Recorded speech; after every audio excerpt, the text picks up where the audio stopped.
Hey guys and gals, Never here from TianHeHui Gaming and Subby Mods. What are the Gaming Drag? Today I'm coming back at you with a Let's Play episode of TianHeHui. Anyway, let's go ahead and jump right back into it, shall we? Alarm chain, you were up and let's go. Alrighty. It was a quick process, learning how to welcome guests and what to prepare for the procedures for different kinds of commissions with Sallye.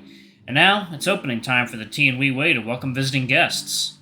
It was quite a surprise to see the number of customers here in TianHeHui.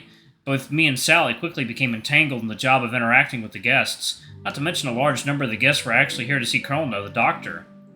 Excuse me, but which way do I take to see Dr. Colonel? Greetings, Dr. Colonel's in the Weechin Hall in the back. Just follow the path here and walk inwards, and you'll see it. Thank you, young man. No problem. After watching the guests taking the correct path to where Colonel is, I quickly returned to the parlor to serve the other guests.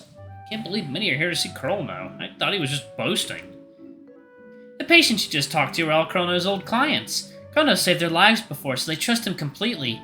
That's why they're willing to come here, mainly to see the doctor readjust their body conditions. So that's why. Compared to Yoxing Hall, St. Medicine Hall, Colonel's pricing for treatments here are far cheaper, while the cures are as effective as the ones Yaoxing Hall provides. So he's like the best choice for the poorer locals and all. But most of the people are still afraid of his identity as a demon kind. As a result, there are a lot of rumors regarding him. But not all rumors are good, right? Yeah. I remember Ming Jing mentioned a demon kind doctor in the royal capital.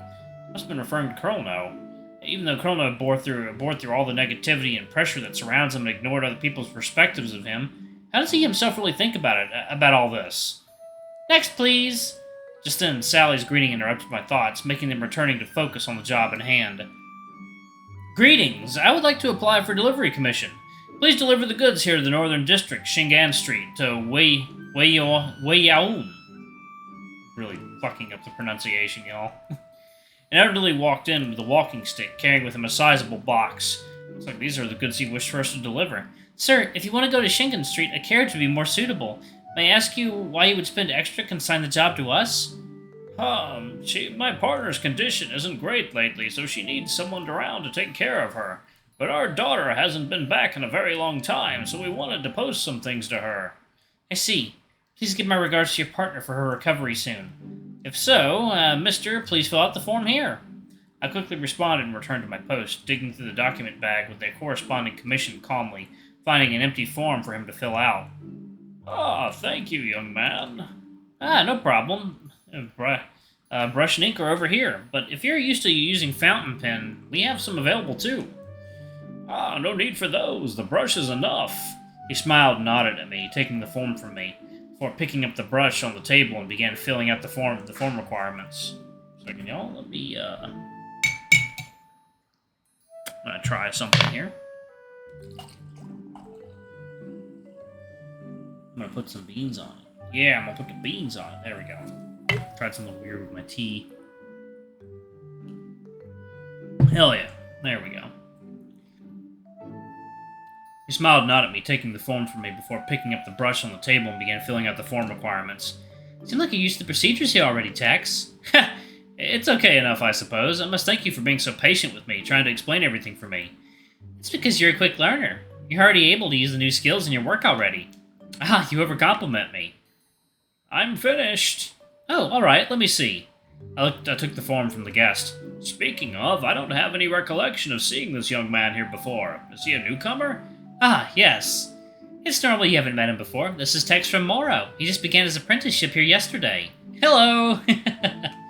Oh, now I see. You're from overseas then, young man. Are you used to living here in the capital yet?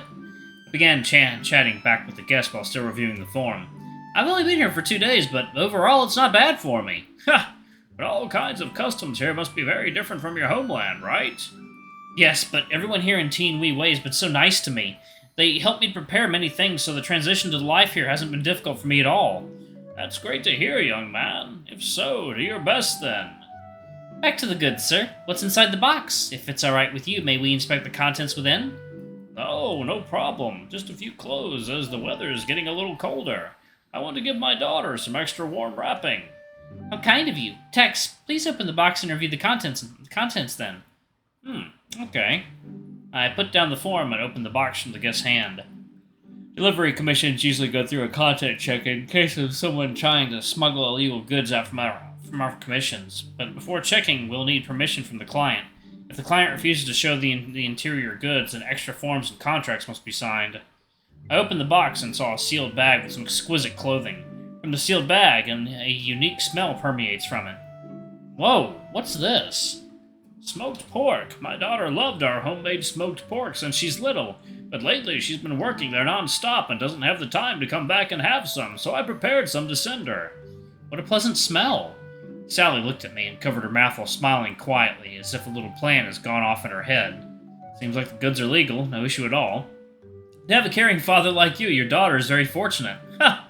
I do hope so. I don't have much money and can't prepare much, but which is why this is the most I can pack for her. I closed the lid and resealed it, and after confirming everything, stamped the TianHeHui approval stamp on the form. Okay, Tex, could you go and check whether there are still guests or not outside? If there are, please serve them for the time being. I will handle the commission fee payment here.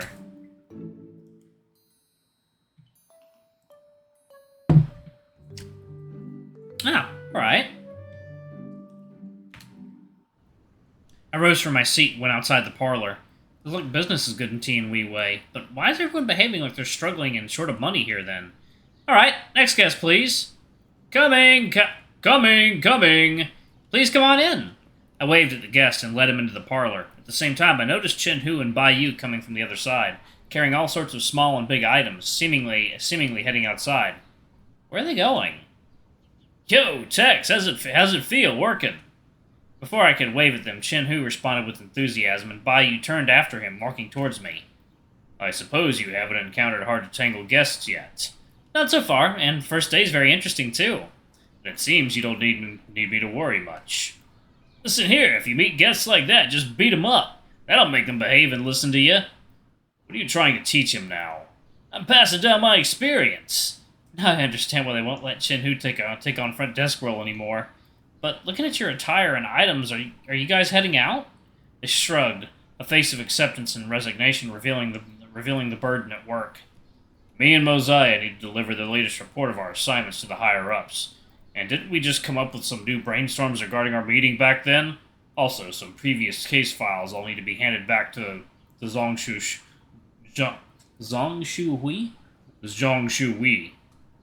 But since the queue in front of Zhongshuhui is rather long, even a day-long queue could be possible.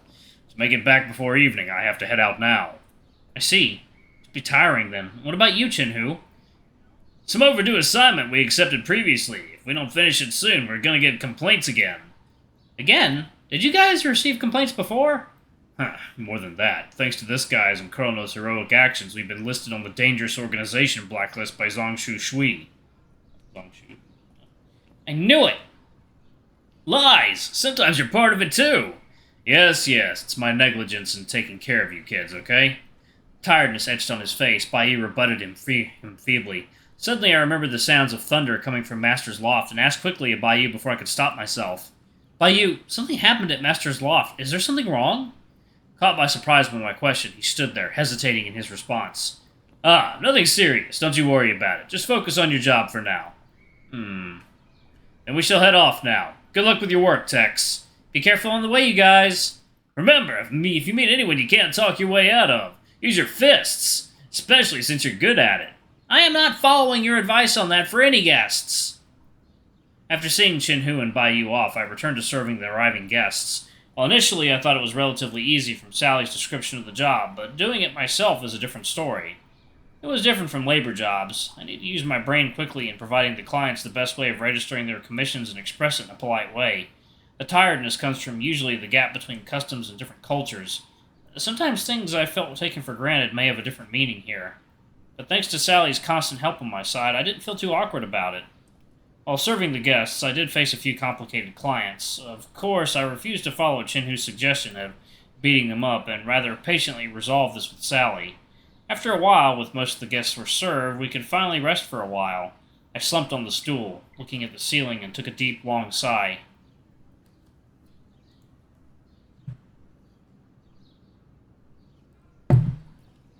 Ugh. That should be the last of them. There's still a couple of guests outside, so we can't rest yet. Alright, come on, me. Just the last ones here. But for the last few clients, allow me to handle them. There's actually another job for you, Tex. Another job? Mm-hmm. Sallye nodded and pulled out a stack of folders from the drawer and passed it to me. Sorry about this, but could you deliver this to Mosiah? There are things here he needs to check and organize himself. Me... I'm very sorry for asking you to do this, but I can't leave here right now.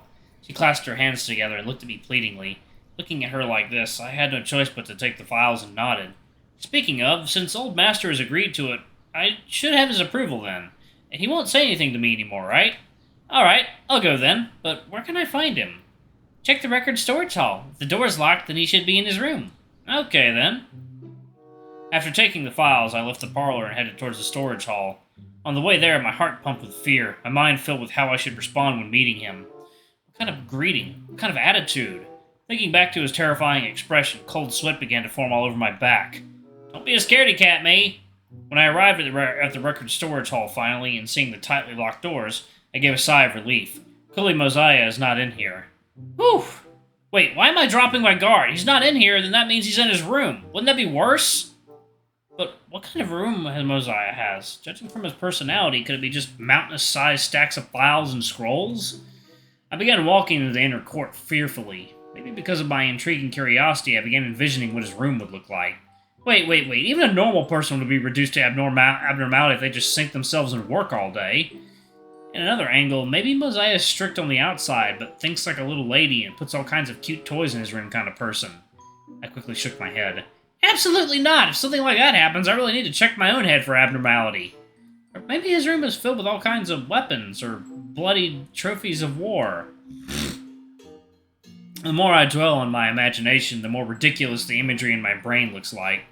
Maybe severed heads from all the battles he partakes in, and maybe they're blood-soaked body parts into specimens, hanging them all across the room. As I began indulging my imagination of what kind of room displays Mosiah's room would look like, I didn't even realize I had finally arrived before his room. Alright, I'm gonna go ahead and pause it right there. Thank you all so much for watching. Don't forget to like, comment, subscribe, ring that notification bell, and check out our Patreon if you can, and it always helps. And also check out our new YouTube memberships. Anyway, I love you all, and I'll see y'all in the next video. Bye-bye!